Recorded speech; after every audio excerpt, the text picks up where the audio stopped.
How y'all doing? It's Preacher Man Army, and this is another Game of Thrones Reviews Tuesdays, and this week is Season 2, Episode 2. What happens on this week's episode with Arya, she's on the way to the Night's Watch, and the Gold Coats come, and they're looking for Gendry. And at first she thinks they're looking for her, but they talk to the head of the Night's Watch that are taking them to the Night's Watch, and they say that they're looking for Gendry, and they don't say why, because that they don't want them knowing, but they got the rest of the people wondering why they want Gendry.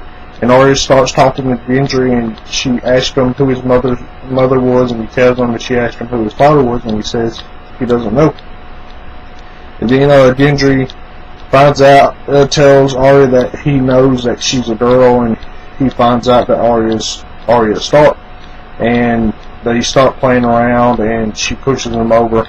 And what else happened with Arya? She first meets Jack and Hagar here, and he tells her. He asked her for a drink, and he tells her that he's sorry for his companions. He doesn't choose his companions because they're rude and stuff. And that's all that really happens with Arya. What's happening with Tyrion? He's using his power as the hand of the king to make changes, and he makes Bronn the head of the knights, the head of the Gold Coats, and exiles the former head of the Gold Coats because of what he did with killing the bastards of Robert Baratheon. And he tells them that he's going to take them to the Night's Watch, and they exile them. And then Cersei and him talk, and he's trying to get Cersei to understand that what Joffrey did was wrong, and it's going to come back and bite them in the butt. But she's defended, and she didn't know what Joffrey did at first, and Tyrion's trying to explain to her that this was wrong, and she's just fighting him every chance she gets. And he asked her about the rumor about her and Jaime, which us as the audience, we know that is true, but everybody on the show doesn't. And that's all that happened with Tyrion.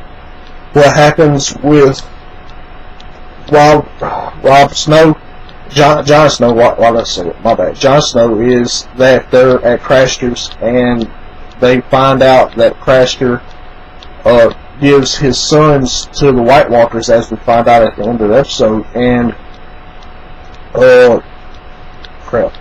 Gilly and what is his name?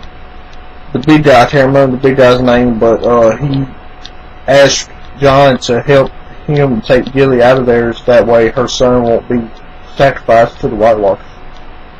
And Jon tries to tell him that they can't do this, and even if they can, they wouldn't get far enough because that she's a woman, and they're going further and further into wildland territory, and they can't do this. And then at the end of the episode, Jon follows Craster and sees that he puts one of his sons in the snow, and then the White Walker comes and picks up his son, and then Craster knocks Jon Snow out.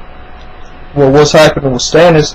He's rallying up his troops, and he gets Varys to find some more troops, and he talks to one of his pirate friends, and he gets him to join their fleet. That way they can have more ships, and he promises the pirate gold and all this stuff. And the pirate, all he really wants to do is to get to Cersei and to rape her.